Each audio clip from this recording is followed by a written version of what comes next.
Welcome to Fire Engineering's Humpday Hangout and to our show, the issues and challenges in today's fire service. I'm Chief Rick Laskey, along with my good buddy and Humpday Hangout co-host, Louisville Assistant Chief Terry McGrath, and we've got another great one lined up for you today. And as always, we try to remind you each time we do one of these shows, if you have any questions, fire them off to us on Twitter. Just make sure you add hashtag FE for Fire Engineering, FE Talk, so we can try and get to as many as we can during the show. Today, our topic is hose loads that work, efficiency on the Fireground, and we've got some great guests with us today. Joining us today are John Ashman. John's the Division Chief of Training in Louisville, Texas. John is a living, breathing example of what it means to be a mentor, what it means to be the kind of trained officer you should be for your department. John is one of my favorite people. He helped us write our promotional exams, the practical side for our driver engineers test. I know very few people that are as good as he is when it comes to hydraulics, when it comes to pumping period, when it comes to hose lay stretching, along all the other things. And I'll blame that on Pennsylvania because that's where he's from. Pennsylvania is a great state. So John is another Yankee. We got one of our good buddies that's always on with us, Chief Scott Thompson from the Colony, Texas. Scott, for a lot of a lot of our viewers, Scott's a longtime FDIC instructor, author with Fire Engineering, author of the best-selling book, The Functional Fire Company. Was very good at breeding firefighters, people for the fire service with his boys for the fire service. Even bred one as a Marine too. So that worked out really good. And then Scott brought with us to us one of his firefighters, Travis Harden, also from the Colony. Travis originally was with Odessa out in West Texas, and Travis has joined us today. So welcome, guys. Hi, Chief. Hi there. Hey. You know what? Before we get started, I know we all been chit chatting about this. From our show to our family in Worcester, Massachusetts, they just buried one of their own the other day, and we just want to send our thoughts and prayers. The lieutenant on 5 ladder and 5 truck saved his 2 firefighters, pushed one out, got one to the stairs. If you haven't read the story, you need to read the story. Incredible human being, incredible firefighter, the kind of officer you'd want your kid crawling into a burning building with. I know, Scott, you can appreciate that with your boys. Again, to our viewers, if you haven't read the story, read it. I will say this, guys. You know how everybody in this panel regards the Tunnels to Tower group. I think the second day they paid off the mortgage, and a lot of people, guys, always say, well, that's what insurance is for and stuff like that. And we talk about this in our classes, John Salk and I, a lot. People forget that when you lose somebody, you're paying for flights, flying family in and putting family up and getting stuff and doing things and everything else. There's a lot of other things that cost money, when it comes to getting that stuff done. So if you ever are wondering where you should spend some of your extra money instead of the casino or whatever, you want to gamble on something good. Throw your money, whatever you can, to the Tunnels to Tower project, because they take care of firefighters, police officers. They take care of servicemen and women.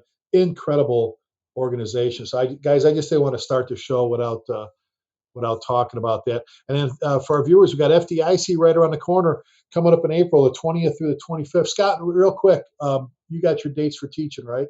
You got your time? Yes, sir. I'm doing a workshop on Tuesday. And what is that on? Doing the training basics and essentials from the candidate to the fire chief. And let me just make a side note. This isn't about really training fire chiefs. It's about fire chiefs supporting training. I got a couple last year that thought I was going to show them how to teach their chief, and they were. So I just want to clarify that. Yes. Well, thanks for having me out. Yeah, and I got a class called "You Made Me Your Train Officer, Now Let Me Train" kind of thing. And it was, and one of the things I just there is, you're a chief, support your people. That's right. So that's like, you need a John Ashman. You need a Chief John Ashman, a division chief like Hibbich. You can just say, John, go do this, and he comes back with like this just gigantic crystal ball with things all done. Yes, sir. I wish I could do that. But so that's Tuesday, and to our viewers, the workshops on Monday and Tuesday. I'm doing one for the I women, sweating the small stuff, and then right after that, my buddy John Salk and I are doing our battalion chief school, and then we're we're doing a Friday 3 degrees of Mayday, and then this year for our viewers, we've changed things around. What originally started as a Bruno Brennan Unplugged to Bruno and Friends to Bruno Norman is now going to be called. It's called After Hours.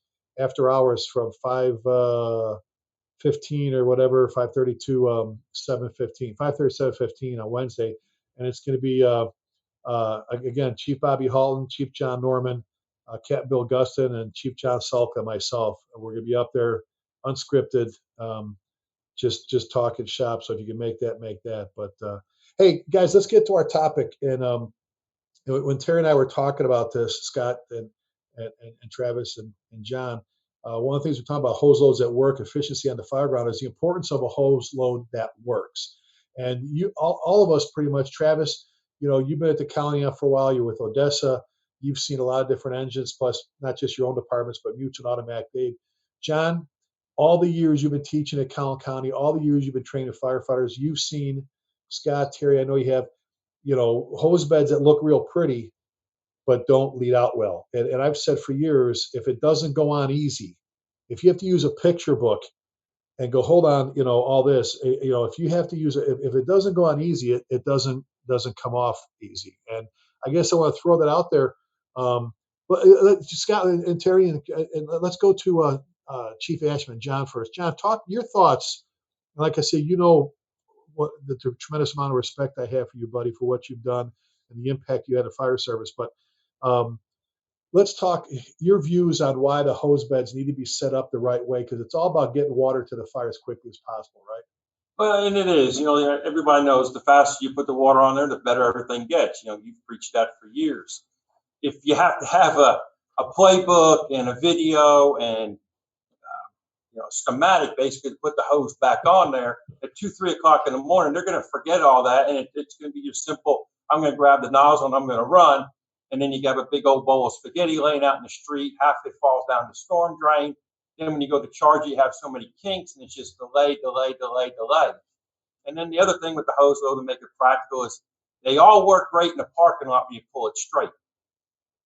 But how is it going to be going up the steps, around the building, through a courtyard, through a lobby, and then up the steps? So everybody puts them on the rig. They pull them 3 or 4 times. They go, this is the greatest thing. And then they incorporate. And when you go out on the interstate, you realize, hey, I got to pull this thing 35 feet straight and then make a U-turn. And you got to get into traffic. Or I'm trying to pull up the steps and I'm dragging 200 feet instead of carrying it. So like when I teach in the rookie school, even around here, I said, hey, man, be smarter than the hose. If the hose wins, then, there's no accomplishment. So it's got to be functional, and it's got to be easy for the guys at 2, 3 in the morning that are, still trying to knock off the sleep, but they still got to do the job.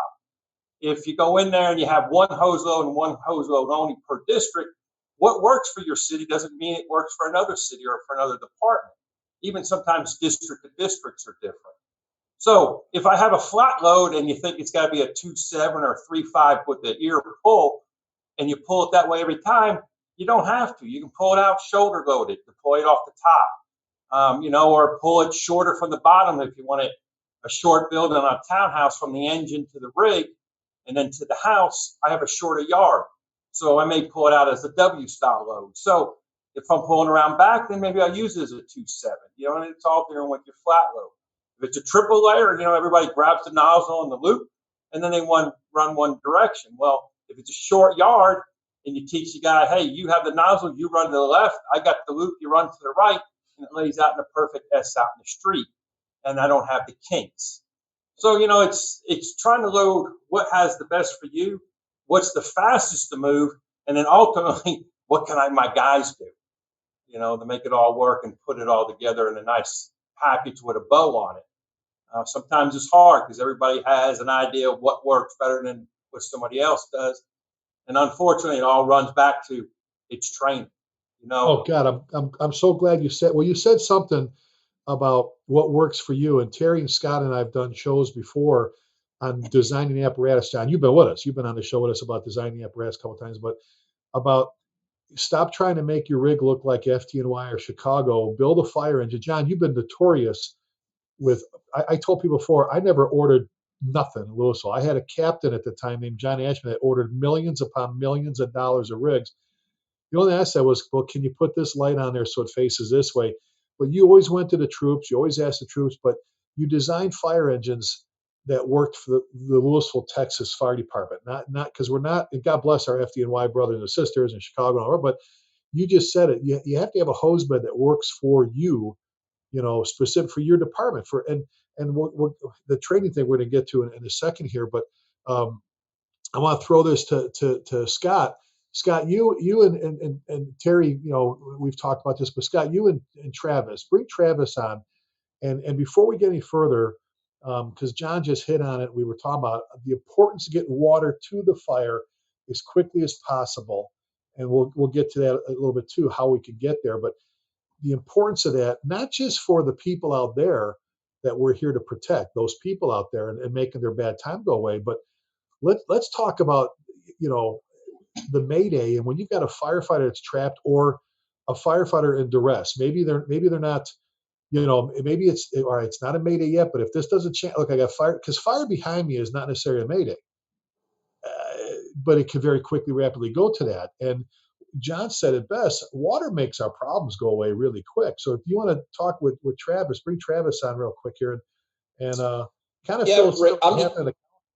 Yeah, and I'm just going to say, kind of from my role as the fire chief, is I kind of set the standard and the expectation, and Travis and company figure out how to make it work.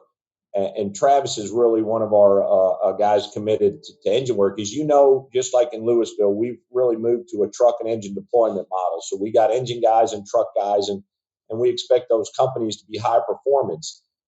So as the chief, I want a minimum fire flow. We went to smooth bores and we went to the true ID. And so I'm just supporting that. But I want to let Travis kind of talk about what we do at the technique and task level and how he utilizes our system. And then he's got a quick little story that talks about why all the things that we're going to talk about are important. And what a great way to segue into that, because Travis does it. He's stretching hose, Yeah. and that's what he's doing. And he does it every day, Rick.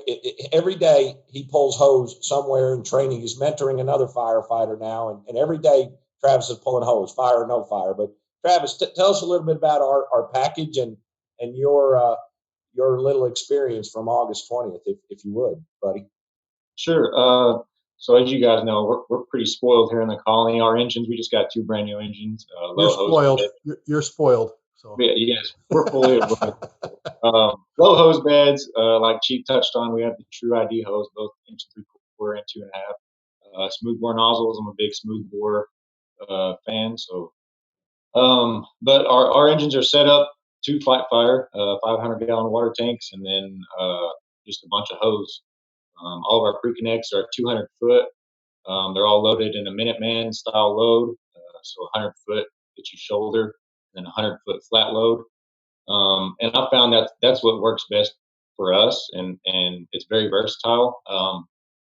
First 8 years of my career, I used triple layer. That's what my last employer had, and about the first year and a half here, that's what we had. And the cool thing about firemen is they'll make whatever you give them work, whether it's the apparatus, the hose loads, the nozzles. They're very good at making work what they have.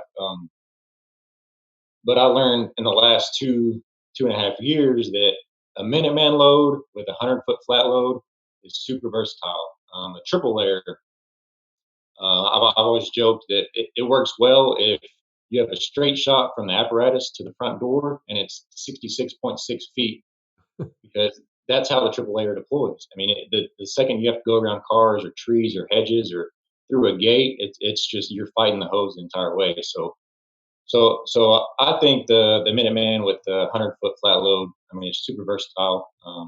And then like Chief said, our True ID hose is the only way to go, especially with the low PSI nozzle.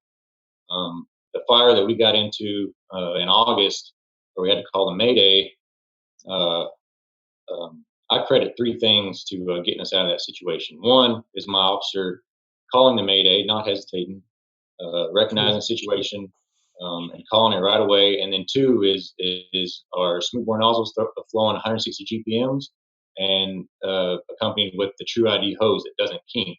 One of the problems in that fire is we had too much hose in the living room. We weren't able to make the hallway because of extreme heat conditions.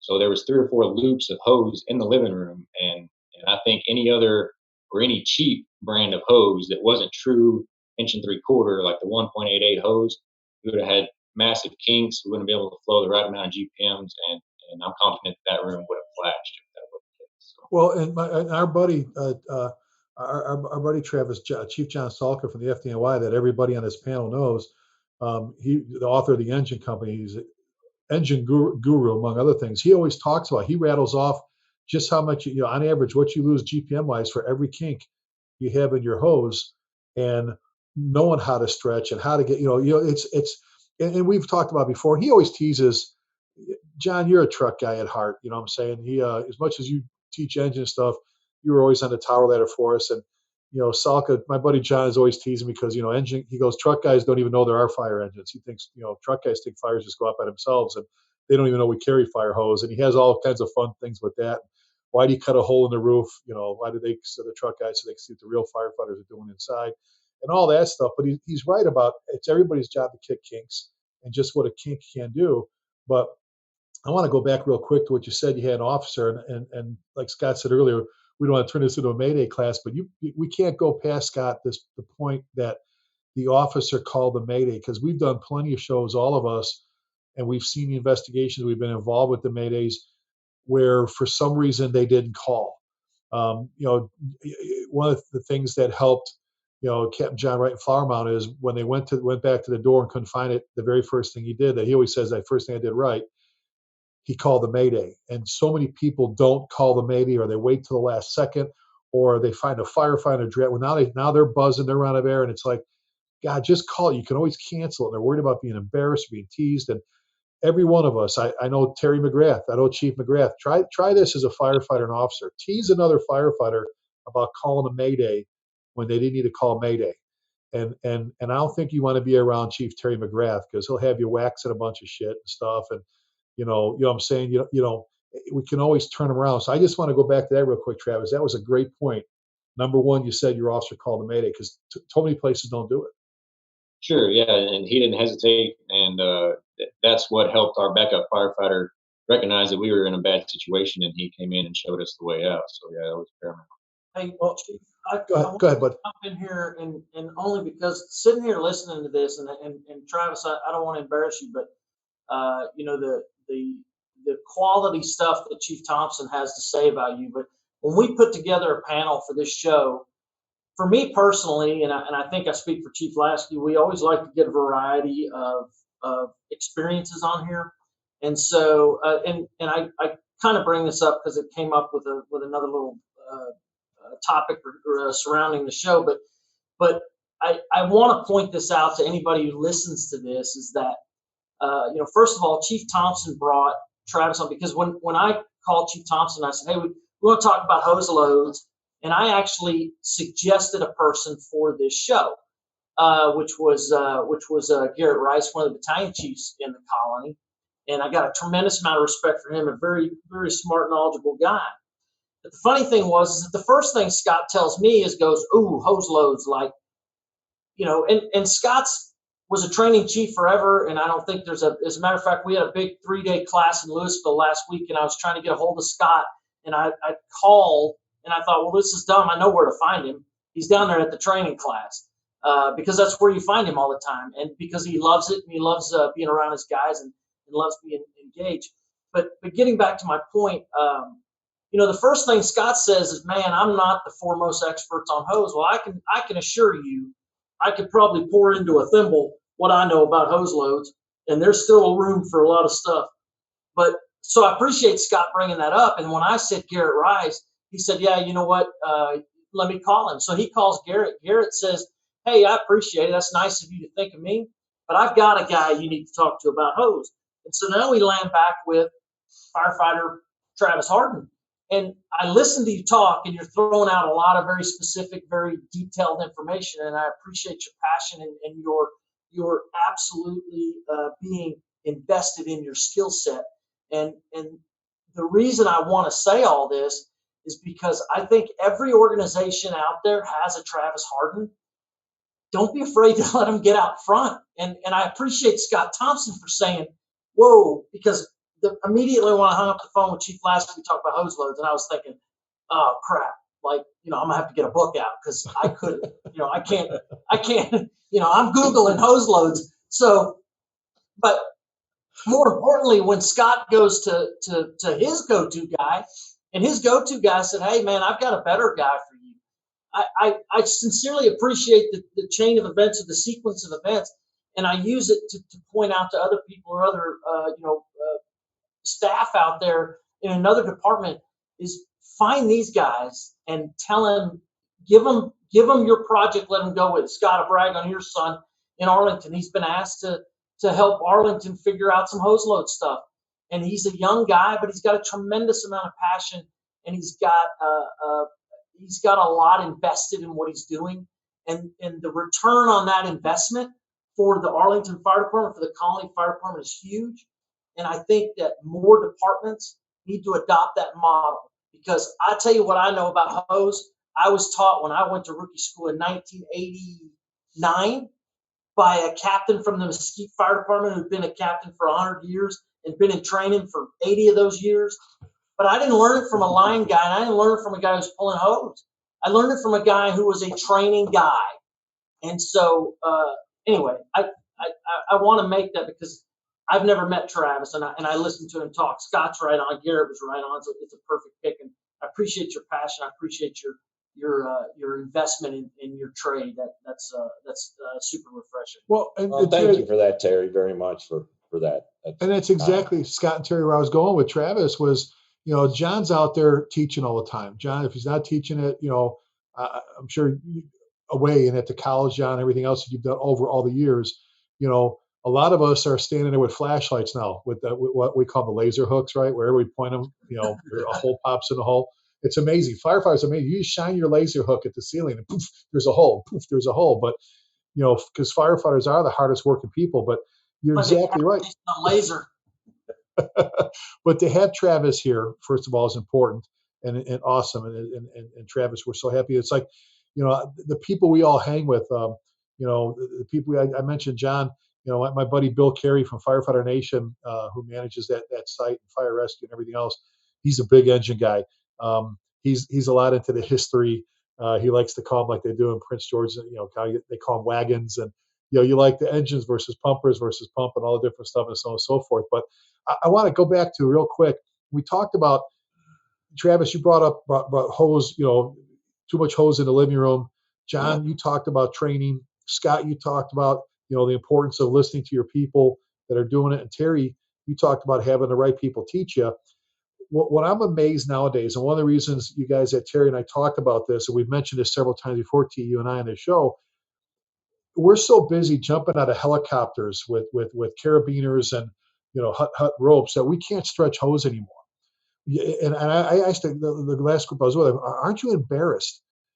Do you watch YouTube? Do you see, John, you mentioned a big ball of spaghetti. I ask people all the time, so how many people drive a bumper? And they raise their hands. I say, okay, you turn a corner, you got fire out the front of a single family dwelling, you pull up, you come to start. What's the first thing you do? Set the parking brake. What's the next thing? I throw the pump gear. What's the next thing? Put it in gear. After that, what do you do? Well, when you get out of the rig, and if you're safety conscious, what do you do? I chock the tires. Okay, good. Now, if you're from up north, where all of us but Travis are lone Texan, the rest of us are all born Yankees, which, by the way, for those that don't know, anybody north of the Red River, they tell me in Texas is a Yankee. But John, you and I know this personally, up north where we have like cold weather, a lot of times when it's below free, you got to run with dry pumps, which means you have to prime things and stuff like that. So I mentioned, I said, so what do you got to do? Either prime or not. And then you're standing there waiting for somebody on the radio to say what? Charge the line, start water, whatever. Really? And you sit there and I try. I never comment on the fires. Neither you guys. We're very good about not. We'll compliment people, but we don't criticize. You say that. I'm like, holy crap, man! How long does it take you to get a line off, get it charged, and stretch? And John, when you said about training and Travis, too much hose, you don't need, first of all, a training field to stretch hose, like you said, Scott, in the station. You stretch hose, and we've said this on the show as well. The only thing that matters on a fire engine is the hose in the water. Everything else, I know EMS stuff's important, but all the rest of that stuff came later. It was hose tenders, the pump. Then they brought water in the old days, and how good you are at stretching hose makes all the difference in the world, and more lives are saved with the initial tagline than with anything else. So it's about training. And when I was in Trophy Club as interim, Terry, you and I think Scott, you may have been with us. We're coming back from a smoke in a house call, which there is like a commercial building. They're so big. And we're about a half a block up is Shane Beck, the captain, and his engine. And all of a sudden, they pull over to City Park. And I'm like, and I see one of the firefighters jump off, grab a cross lane, take off through the park. And I'm like, Shane, what do you got? I'm calling. He's like, and I go, he's doing this. I pull, he goes, no. I told him the jungle gym set's on fire. We're just stretching hose. And I go, really? He goes, yeah, because he's got to take it through the gate, around the merry-go-round, past those springy ass things, that you ride, the teeter-totters to get there. And like you said, John, and how many times, John, Chief Ashman, have we talked about training people on a more realistic basis? Because you and I can't remember the last time we've had pallets and straw inside a residential structure. There's furniture, there's crap that, there's bicycles, there's all kinds of crap that gets our hose tangled up. So, John, how important is it to know how to stretch and get your hose through the interior of a building? And again, I joke around with, especially in the rookie schools. I said, hey, man, don't let the hose be smarter than you. Because if it's laying there and you're like, hey, man, that's a flat load, and the book says this is the only way we pull it. And it's not true, and they're like, then they argue, well, we would like to have this hose load for this, for that. You're like, well, you can put multiple hose loads on your rigs according to how you're doing it, whether you're in the townhouses, the big apartment complexes. You go to another district that has nothing but commercial, everything's going to be different. We're lucky in Louisville, we have a lot of apartment complexes that will let us use their buildings other than early in the morning or late at night. And we can go in there and pull hose. So if you want your crews to understand how to go up through an open breezeway compared to an apartment style set with a hotel, or the new ones that look like hotel motels from each side and different landings and through the courtyard, you take them out there and you pull. So, you go out and you learn and go, hey, that hose didn't work that way. Yeah, let's get a new hose load. No, how about we invert it? Or how about, you take half the load, put on the shoulder, and your backup guy is responsible for getting it through the courtyard. And then when you get to the stairwell or the back side of it, then it's your responsibility to do it. Where we're so keyed in on that one hose load's got to do everything just this one way. Teach them multiple different ways of doing it. And you give the guys a compliment, like when we had that one third alarm apartment, had a guy that was a month on the job, and he pulled up, he goes, hey, Cap, he goes, I don't think the cross lay's going to fit. How about we pull the skid load off the back? And I'm like, hey, this kid's thinking, he's only been here a month. And I'm like, no, we're going to cut through the cars, go over the cars of a retaining wall, and we'll get the cross lay there quicker. But at least this kid only had a month on, and the reason he had that experience was because for his full month, we're supposed to pull hose with him. We didn't pull it in the station in the back where we could do that and then go right back in the station. We drove apartment complexes. So for the kid's first 2 weeks there, every shift he came in, we spent 4 hours, 3 hours a day pulling hose in different apartment complexes. When he pulls up, he already knows what works, what doesn't work. So he doesn't even make the same mistake again. And then again, we're getting water on the fire a whole lot quicker. Fire doesn't go to multiple alarms. Well, and John, you just mentioned, allowing your firefighters to think. And, I've said before, if you have to turn around at every call and tell your firefighters which line to pull, you don't have good SOGs or good training. They should know. The only thing you should tell them is, hey, guys, 2.5 on this. I don't want, whatever, because it's commercial, whatever, or you changed your you call an audible, if you will. Knowing, being able to know how much hose you need is a firefighter's job. Eddie Enright for Chicago used to pull over the middle, and the 3rd Battalion was a battalion. You say, Rick, second house in, 3-story, fire top floor back. How much hose do we need? I'm like, all right, if my tailboard's here, my bumper's there, I got to leave it in the ladder. I need so much here, so much for the landing. A lot of people don't, they don't think about just what you said. Travis and John made me think of something while he was just saying that. With you, and Scott mentioned when you working with some of your other newer firefighters now on hose stretches and that, how important is it when you talk to them for them to know how much water comes out of the end of the hose, out of the end of the nozzle? Scott, you and I have talked about this. Terry, are you not mind boggled when you go somewhere and you go, you're Scott, you're there teaching, right? You're visiting and they're showing you their rigs. You go, okay, you guys carry, all right, 1 3/4. I can't see, what kind of nozzles do you have? And they tell their nozzle, you go, so what do you flow? and they start looking at each other, and I'm like, there's not a Marine that doesn't know how many bullets don't come out of their gun. How do you not know how much water comes out the end of your tip? So Travis, talk about that. You've got your new firefighter, new colony firefighter, and you've got your chance to mentor and train them on hose stretching. How important is it for them to know what comes out of the end? You were involved in a pretty serious situation with a Mayday. How important is it for you to know once you open how much comes out? Sure, it's the most important thing. His first shift, that's what we're doing. He's going to know how many GPMs each line flows, how long each line is, how much water we have, how long we have of a constant flow before we run out of tank water. I mean, all that stuff is way more important than this is how you scrub a toilet. So and anything engine company, I like to teach, and I learned this from one of our other officers. Is it takes me 18 steps to walk one 50-foot length of hose. So that when we're estimating stretches, I know 17, 18 steps, that's one length of hose. So, I mean, yeah, all of that is super important.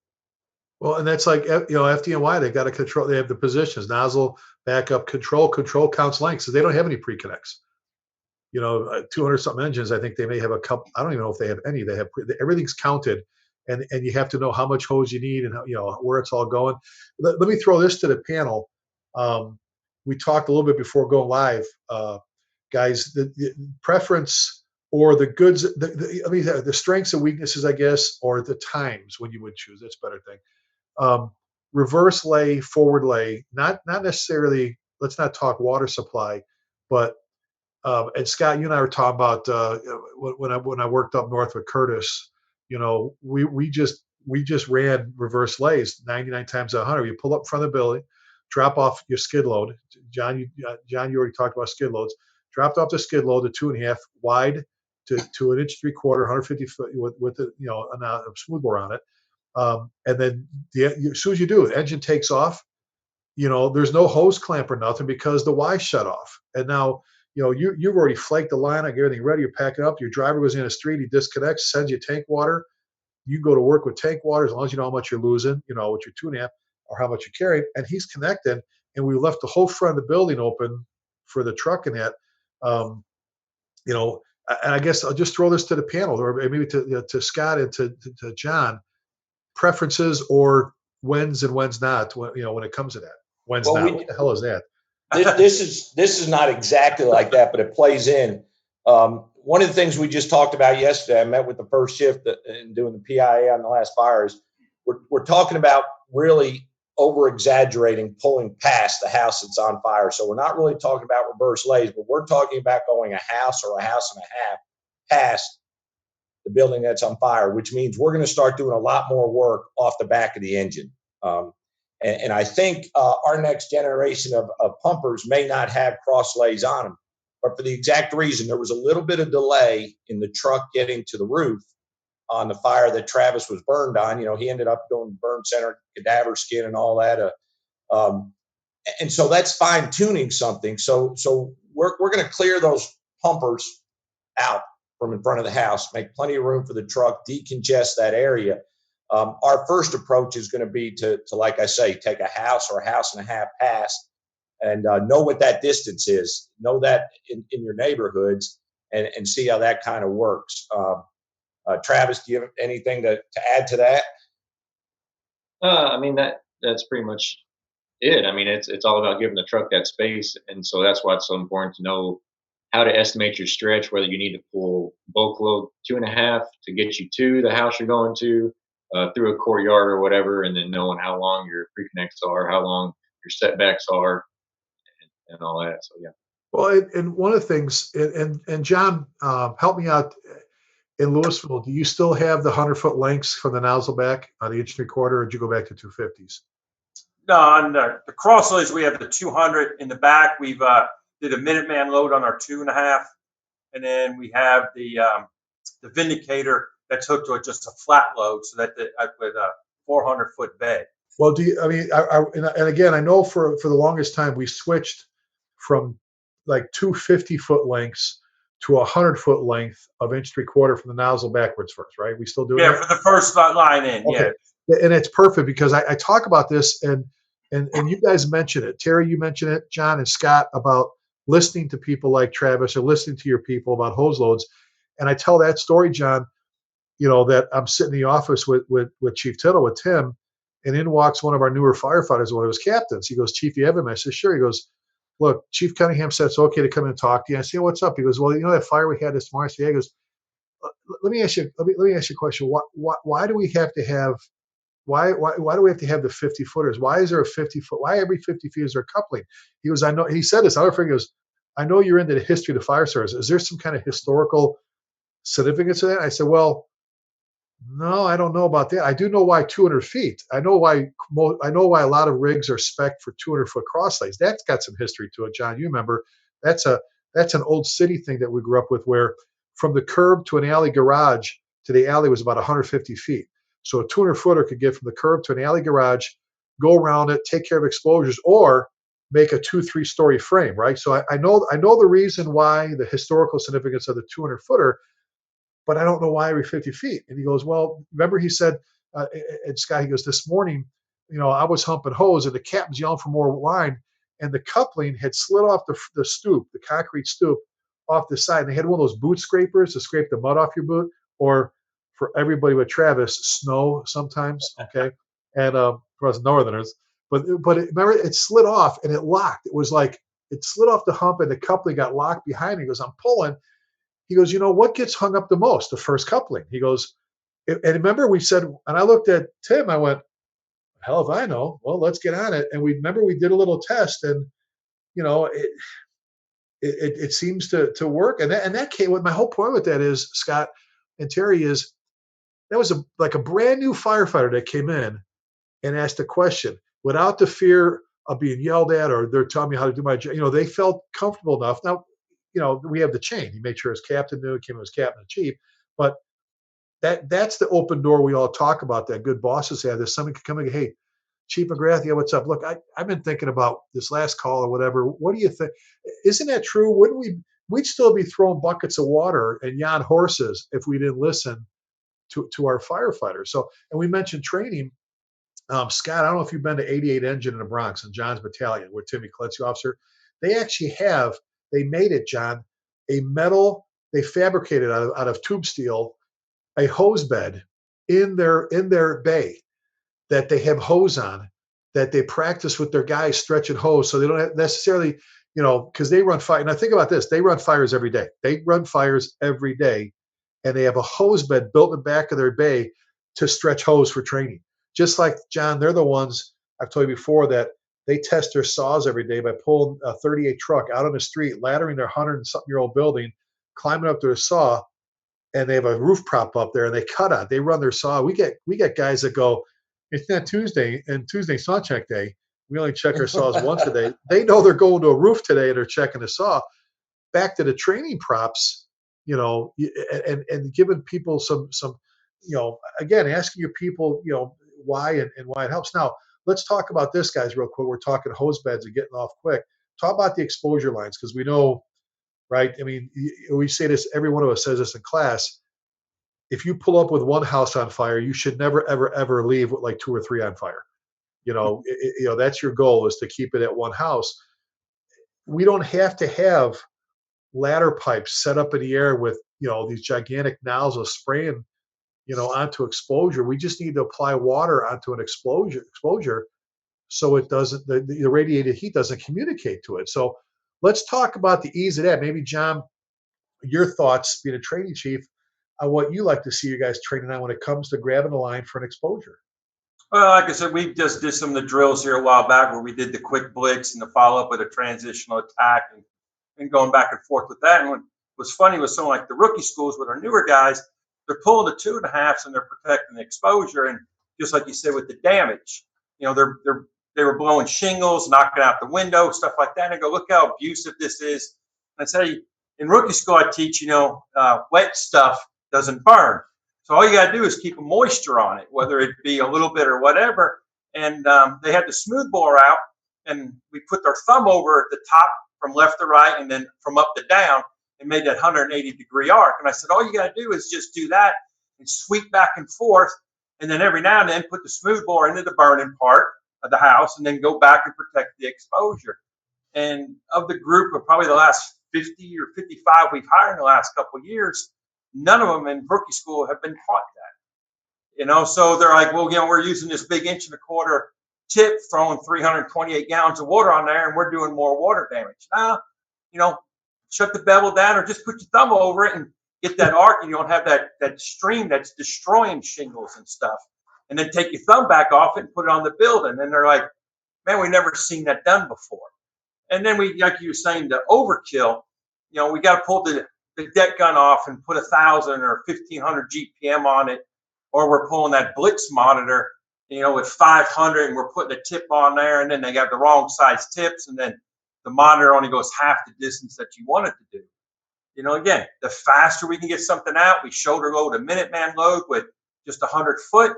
The secondary guy flakes it out to the street. You have the 100 foot to go between the houses to the back of the yard, knock the fence down, knock the gable down. You got a control of the fire. And again, it's that quick, easy, fast, rapid deployment off the back of the rigs. Well, and Scott, Terry, how many, what John just said, how many times have, and you've been doing this, both of you, for a long ass time, would have made or broke a great fire knockdown? How many times have you had where we've said, I remember going to fire in Louisville, we had one apartment building on fire, and I remember a battalion chief telling me, well, I figure if I took a line and I shoved it right here, I said, I'd hold the fire right here. I said, you were supposed to hold the fire to this building. Now it's in 2 buildings, because you didn't want to strike a second alarm and you didn't want to get more help coming because you thought you'd do this by yourself. How many times have you guys, Terry or Scott, you've watched it either from the command post, from the front lawn, wherever you've been, where you've watched somebody kill it and just one? And I've said before, I could take like somebody stand on the street, a citizen, go, come here, stand here, see this hose, this little industry. I just want you to open this up and just rain some water down, like you said, John. Keep it wet so it doesn't ignite, because basically that's it. That's the whole paper cup water thing. But Scott and Terry, how many times have you seen somebody? My thing is that so one day while working out, I'm riding a bike and I get on YouTube. It's a stationary bike. I wasn't on the street watching YouTube. But I'm watching YouTube, and I just started down that rabbit hole of watching a bunch of short clips about nozzles and hose loads and different kind of ball valves. And I'm telling you, after an hour of watching this, and I thought, I seriously think I'm like a neurosurgeon at this point. Like, I don't know, it shouldn't be this complicated. For me, it's real simple. Put a lot of water on the fire and do it the most efficient, safest way that you can. And I think that sometimes we try to be too smart. Like, we're just like what you were mentioning, Chief. Well, I didn't want to go to a second just yet because I was going to wait and see. And, and I don't know. I don't want to overthink stuff. I want a lot of water on that fire. So, like the fire SUV, the comedian that's like, hey, just put the water on the fire, But in reality, that's we run that Vindicator nozzle, and I'll tell you straight up. Why anyone out there isn't using that nozzle, I don't know. Now, if you're in a rural setting, you got challenges because you're water limited. We've got great water supply in our jurisdiction, so I want to put as much water from that water supply on the fire as we can. And for us, that Vindicator is a fantastic way to do it, and I think it has made us extremely successful in a lot of fires that may have been marginal or could have gone a lot of different directions. But we were able to put a lot of water real quick with a minimal amount of manpower. But that's my take on all this, Chief. I just think that there's so many tools, so many gadgets, so many different ways, and the next guy that wants to get into FDIC and teach a class has got to come up with I want a little variation on this. We mentioned earlier before the show started about in the training environment, and you hear the word penciling. And that word doesn't belong in firefighting. That's an idiotic thing that's coming out of that stupid flashover chamber that we've allowed to creep its way into a live fire environment. Listen, cops don't carry sim rounds. They use the sim rounds for training, but when they go out in the real world, it's they shoot to eliminate a threat, or whatever the appropriate terminology is. And that's the way I feel like in a fire, man. I don't want to tactically put it out with just a right amount of water. I'm fine with 3 inches of water coming out the front door. Now, don't get me wrong, I'm not looking to destroy someone's home, but in my years as an investigator, I came to the conclusion there's not a lot of stuff that's in there that people want anyway. It's if it's a good fire in a home, put it out and use all the water at your disposal to do it. Well, and we talked about this, right? And Scott, you've been a boss for a long time. We talked about nozzle discipline, and if you want to go in and wash the furniture out the back of the building, then you got a problem. If you want to go in and put the fire out, when you put the fire, when it goes out, shut it off. When the orange stuff goes away, shut it off. But we've been very successful. Just like you've been very successful in the colony, and I said it for years in Louisville, because we brought enough people and enough water to the fire. And it's not about using your favorite tactic. My daughter's softball team a long time ago taught me. I'll tell you one thing, and Terry, you've got a daughter in college now. Little girls can outcuss a firefighter better than anybody. I'm telling you right now, little girl softball players taught me things. I look at my wife and go, I shouldn't be in here. Do you hear what they're talking about? And one of the many sayings, I can't mention the other ones, they said was, don't get all butthurt over it. And I use that in our tactics classes, our scenarios classes, because people, they get all butthurt because they want to use their favorite tactic, not the best one for that fire. T, you just said that, and Scott, it's about pulling up and a true size up and understanding that your chief has given you this book called an SOG book that I can write. Terry, right? Your SOG, is it still 2.00? I think it is. The first SOG in the SOG section is what an SOG is. When we wrote that, you know what I'm saying? It's like, and the fire service, the Fireground is very fast-paced, dynamic, ever-changing, blah, blah.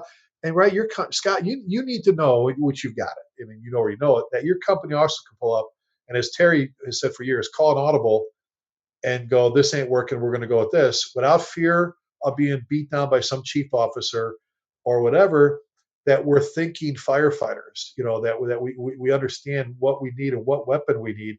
And I've said it before, don't give me one socket or one wrench. I want the whole damn toolbox. I want everything at my disposal. So Scott, talk about how important that is for your company officers as a chief to be able to make that decision. Well, it's huge, and that's our success, but we make it easy for them. So we have what we call our fire operation guidelines, and we have pre-arrival assignments like we had in Louisville. So our engines are set up, though, where the firefighter, so where Travis sitting, the closest thing to him is a 2.5 gallon water can. So he checks that off. Okay, can't use that. The next closest thing to him is a crosslay with a smooth bore. We're using Smooth Ball's True ID that's going to deliver 160 gallons. Okay, if that's not going to work, I'm going to go to the back. Now we're going to approach 300 gallons. Then it's the ram set. Then it's a deck gun. Then it's a tower ladder. So there's a systematic way of thinking. So our first engine is fire attack. Their job is get water on the fire. Our second engine, and we call it a fire attack support team, their whole job is to see that the first engine is successful, water supply, but then they have a choice: backup line, secondary line, block line, or exposure line. And that firefighter and officer, they're making that choice, and they're working to make sure that first engine is successful. For our little 3-station department with minimum staffing, and I think Travis will say this coming from a much bigger department, we have tremendous success because it's almost, like a quarterback and a pass play. He's got his ideal pass, and then he's got checkoffs. He's got options that are all in his range of vision. So you're fine. And we send people to Brian Brush, and we send them to Aaron Fields, Nozzle Ford. We try to send them to these people that are really doing the research. We looked at the NIST, UL stuff. And then we come back and say what works in the colony. But for us, that systematic approach, Travis, wouldn't you say we've had and then we train very heavy on the first 5 minutes and the big 5, which the first thing of the big 5 is hose. And the first 5 minutes is getting water on the fire. So all those things combined, hopefully, and we really feel on the Mayday, that's why it didn't get much more severe, because that approach helped us with this day. So it's really a system.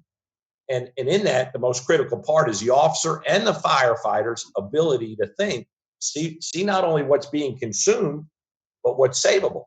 You got to size all that up and then go to work with your capabilities and your limitations. Well, I love how you kind of summed that up with, just for a lot of our firefighters. And again, guys, we're not like Terry said. First of all, Terry McGrath's one of the smartest people that I've ever met in my life. That's why I call him Elroy Jetson. Anyway, that being said, for him to say, look, we let's not overthink this, which we see it every year when we review, the classes for FDIs. It's like, all right, who could come up with a fancier, more glitchy title to teach the same thing, and again, it's about stretching hose and flowing water, getting in the building, the basics, throwing ladders, cutting the hose, stretching water, forcing doors, getting in and doing what we can. Like the rest of the stuff is all important. And again, every one of us knows that our firefighters are some of the most talented people on the face of the earth. They truly are. And we love the fire service. Our families come first. We love it more than life itself. But you know what?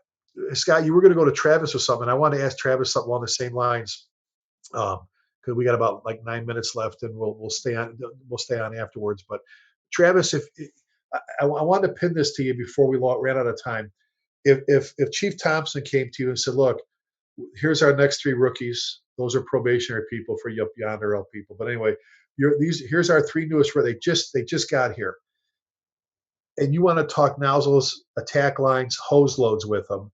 All right, in that order: nozzles, attack lines, hose loads.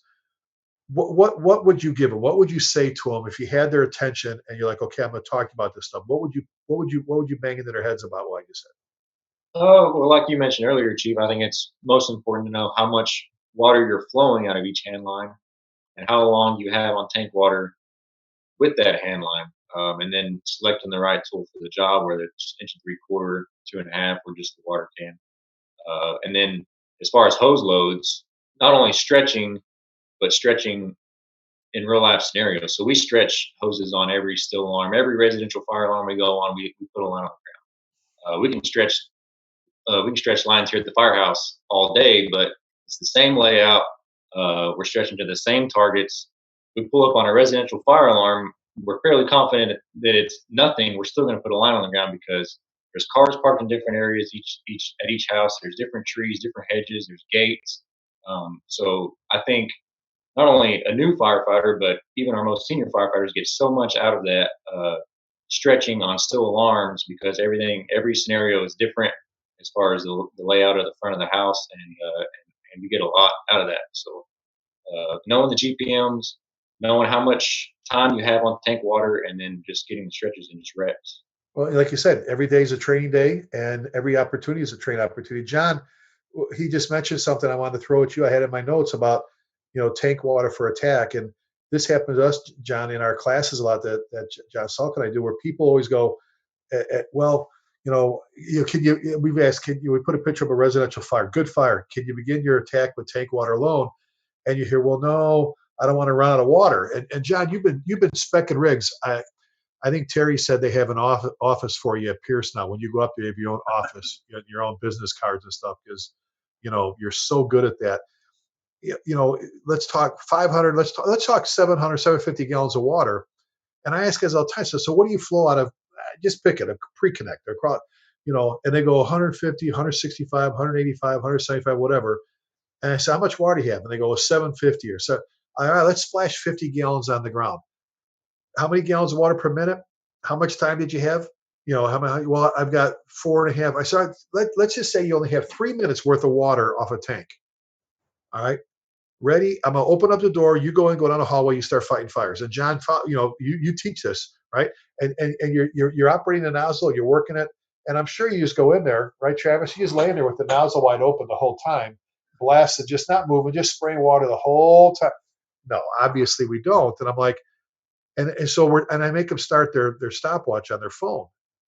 And then after a while, I just sit there. I start humming elevator music, and we're talking the Cowboys football team and stuff. And I'm like, really? And again, like you said before, the absolute priority to second due engines to ensure the first one has a primary, a positive water source, whether it's porta tanks if you're rural or whatever, or hydrants.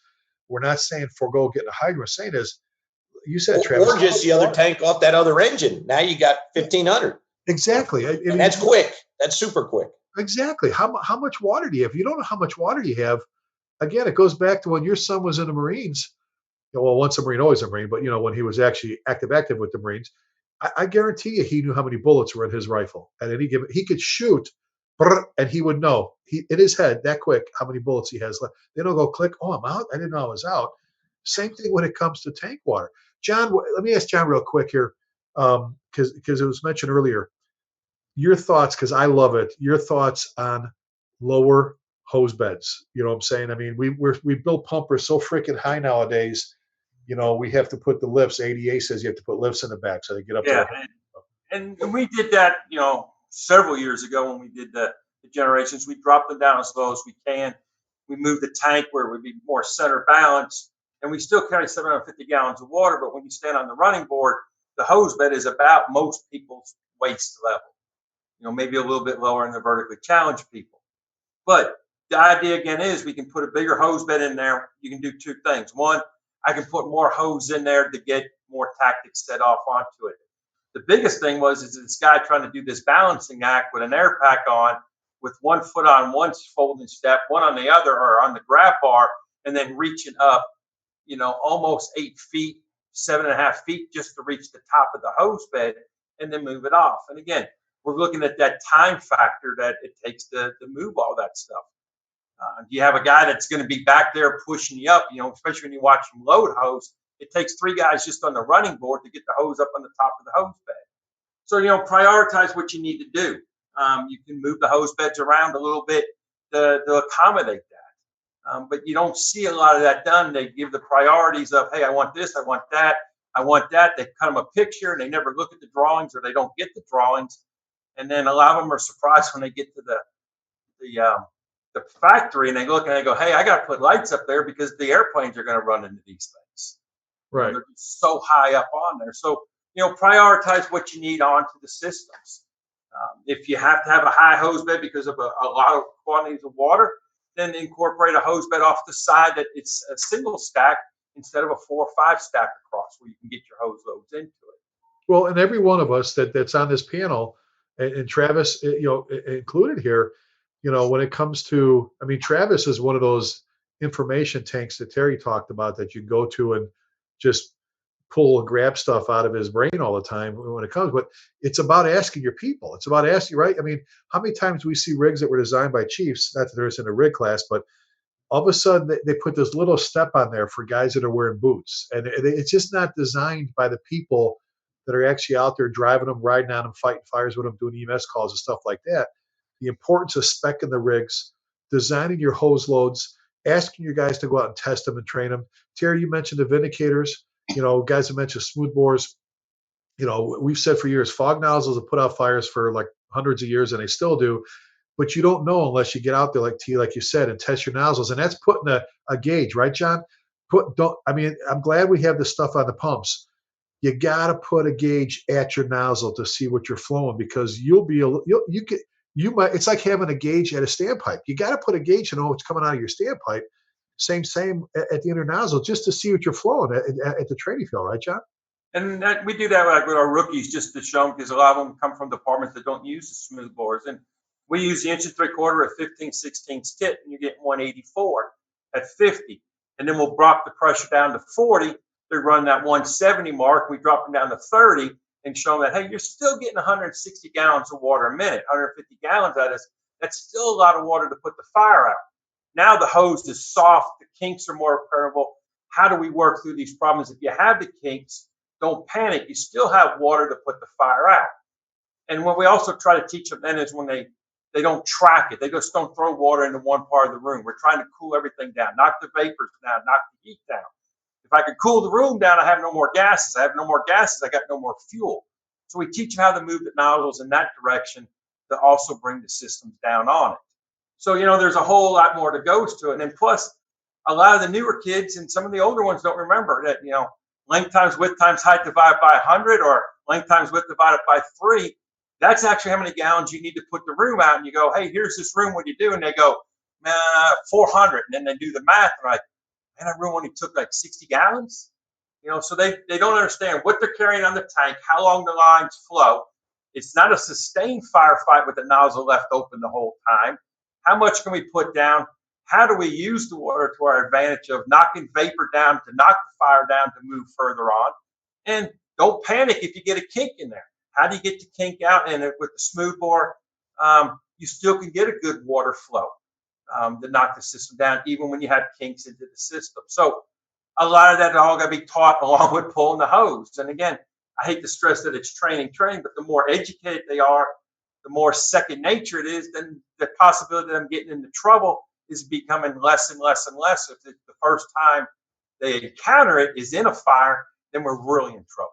And then panic sets in. And once panic sets in, then it just goes completely downhill from there. Exactly. And you mentioned something that's on many promotional exams all across the country is the Iowa method and the NFA method when it comes to critical application rate of water. I use it in class all the time. Dr. Keith Royer, 40s and 50s, came up with the first formula you talked about, John. And then the NFA came up with we need 3 times as much GPM because 30 years later, 40 years later, where fires are producing that much in a way, 3 or 4 times more in the way of BTUs. And, you can't bring a knife to a gunfight. It's not you're going to pull up at 2 in the morning and go, like tons with them. But don't you want to know, haven't you ever wondered why, like you said, why the room and contents fire went out before you even hit half your tank water or whatever, to know what you have, what do you have for a weapon, how many bullets you have, and how far you can go with it. So, but knowing those numbers, Chief, is great. But what Travis is going to flow in the colony through an 1 3/4 with a smooth bore, same tip, it's not what we're going to flow because our pump is different.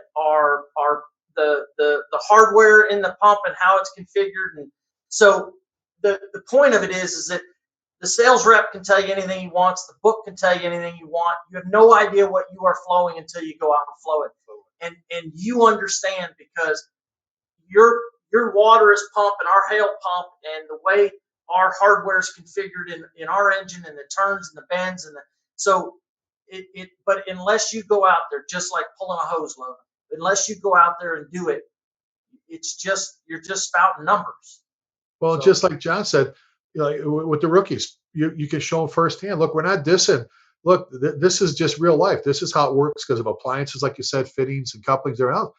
Look, we want you to know what you're flowing at the end of this tip here. In a perfect situation without any kinks. Now let's throw one kink in it and see how much we lose. Sometimes up to 60%. You know what I'm saying? I mean, what all that can do, it gets into all kinds of things we can talk on the show. That's a great point. So, hey guys, we're there time wise. Travis, buddy, I can tell already. I know why the colony hired you, pal. Yeah, you're a good. You're a good guy. You know your shit. Shit's. I'm going to tell you right now. It's where that's not. I'm not talking about a curse word. That's an acronym for Stack High in Transit. You can Google it. And Terry says if it's on the internet, it's real. Okay. But no, you know your stuff, buddy. You know your stuff, and I'm so glad that Chief Thompson and Chief McGrath had you on with us today because you got. I know you've been doing this a while, but you got an extremely bright future. I know Terry's right now going, how the hell do we not hire him? And he and Scott are best friends, so that worked out really good. But Travis, if someone wanted to get a hold of you to pick your brain or talk to you, another firefighter, an officer, or something, what's an email they can get a hold of you at? T Hardin, my last name THARDIN at thecolonytx.gov. Oh, perfect. Well, thanks, buddy. Scott, again, I know you've been on here hundreds of times with us, but if they want to get a hold of you to pick your brain or to have you come out and teach, not just the functional fire company, but all the other classes that you teach, what's the best email for you? Scott at fireserviceleadership.com. Perfect. Scott at fireserviceleadership.com. Perfect. John, I almost said Captain Ashman. So I tell that story so much, but Chief Ashman, if somebody wanted to call you, and I always tell people, I don't know if they do, but I know people in Louisville, Terry used to say this, I always know when Laskey's teaching a class when he got through because people are calling about policies and crap and stuff. And I always I'm sorry, I didn't mean to do that. But John, if they want to get a hold of you, if either to teach for them or validate a test or just pick your brain on not just training on everything you do, but maybe on pumps and hydraulics and nozzles and I mean, you're such a tremendous wealth of information on the fire service. What's a great email for you, buddy? It's J Ashman, ASHMAN at cityoflouisville.com. Oh, perfect. And John, I'm not to embarrass you. You're one of my favorite people, dude. You're a fire buff like me, and we love the job. And I'm gonna tell you, I'm gonna pick on you for a second, John, and I am gonna embarrass you. You will never ever truly know just how many lives you've impacted, buddy. I've had more people tell me about your passion How many firefighters have said, I'm where I'm at today because of Chief, or it was Captain at the time, John Ashman. He taught me at Calcott. He taught me here.